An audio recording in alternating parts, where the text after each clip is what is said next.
네, 이번에는 사이언스 투데이의 요일별 섹션 사이언스 논평 시간입니다. 지난 2011년에 가습기 살균제 때문에 폐가 딱딱하게 굳어져 영유아와 임산부가 목숨을 잃은 일이 있었죠. 이후 지난 4년간 가습기 살균제로 인해 수많은 사람들이 계속 피해를 입었는데요. 원인이 밝혀진 후에도 피해 보상 문제와 후속 조처가 제대로 이루어지지 않고 있다고 합니다. 자세한 내용 서강대 이덕환 교수와 함께 알아보도록 하겠습니다.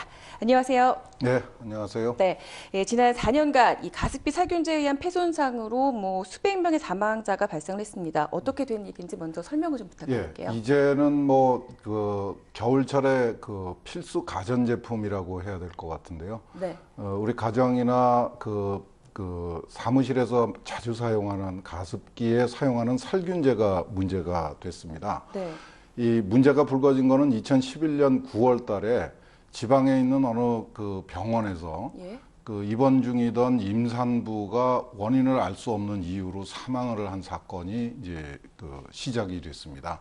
그래서 이제 정부가 조사를 해봤더니 좀 이 가습기 살균제가 의심된다 하면서 문제가 불거지기 시작했죠. 처음에 문제가 불거질 적에는 정부가 이 가습기 살균제의 제품명도 알려주지 않고 성분도 가르쳐주지 않고 또 통계 숫자도 좀 이상한 걸 보여줘가지고 상당히 좀 혼란스러웠습니다. 네. 그런데 12월 달이 돼서 정부가 이제 구아니딘 계열의 살균제가 문제가 됐다라고 네. 원인을 밝혀내고 그다음에 그동안에 이제 공산품으로 분류가 돼가지고 지식경제 그 당시에 산업경제부죠. 지식경제부에서 판매 허가를 해줬던 가습기 살균제를 예. 이제는 의약 외품으로 분류를 해서 통제를 하겠다 이렇게 발표를 했습니다.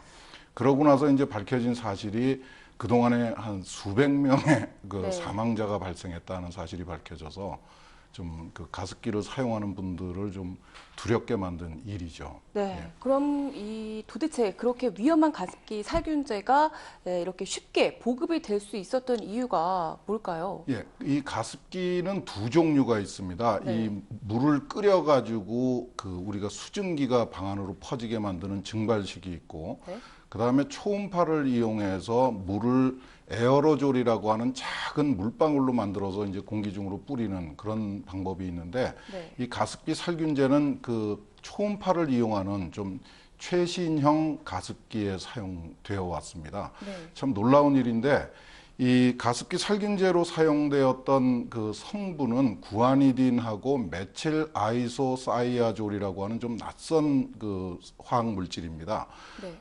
전혀 우리하고 관계 없는 거는 아니고 살균제나 소독제, 방부제 등으로 많이 사용되어 왔던 물질이고 비교적 인체에는 그렇게 독성이 강하지 않은 물질로 알려져 있었습니다. 네. 그런데 우리나라의 일부 기업에서 이 살균제를 이 가습기에 청소를 하는 세척용으로 쓰지를 않고 가습기에 사용하는 물에다가 직접 넣어가지고 실내 공기 중으로 확산을 시키는 방법의 가습기 살균제를 개발을 해서 1990년대 초반에 이거를 세계 최초로 개발을 했다.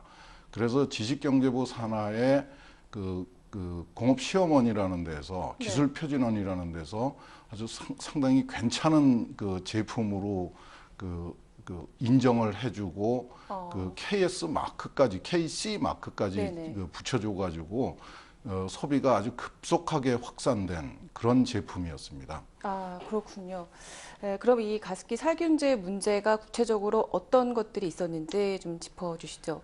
지금까지 알려진 것으로는 이제 네. 구아니딘 계열하고 메틸 아이소사이아졸이라고 하는 성분을 사용한 가습기 살균제가 주로 네. 사용이 됐는데 이런 살균제는 저도 깜짝 놀랐습니다. 이런 살균제는 피부에 닿거나 또는 먹는 잘못해서 섭취할 가능성이 있기 때문에 그것에 대한 독성은 체크가 됐습니다.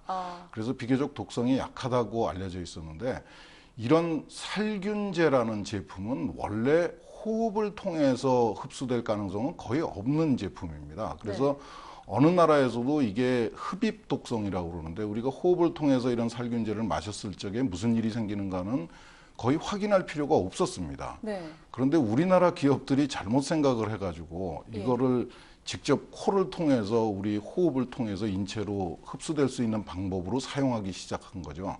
참고로 이런 가습기 살균제는 다른 나라에는 볼 수가 없습니다. 그러니까 우리나라 기업의 그 화학에 대한 상식, 그리고 네. 우리 정부의 전문가들의 인식 수준, 이런 것들이 복합적으로 잘못 작용돼 가지고 만들어진 제품이죠. 네네. 저는 처음에 가습기 살균제라고 해서 그 가습기를 세척하는 데 사용하는 물질로 이해를 했었습니다. 그런데 이건 그 상식을 벗어나는 거죠. 살균제는 그 사람 피부에 사용하거나 아니면은 다른 곳에 네. 붙어 있는 그 박테리아를 죽이기 위한 그 물질입니다. 이거를 그렇죠. 예, 호흡을 통해서 흡수하도록 만든 그 아이디어 알겠습니다. 자체가 네네. 잘못된 것이었죠. 그럼 지금 조금 전에 말씀해 주셨지만 이 흡입 독성에 대한 과학적인 그 정확하게 그 상식이 없었다고 지금 말씀해 그렇죠. 주셨잖아요. 네. 예, 그럼 거기에 대해서 책임을 물을 수는 없는 건가요?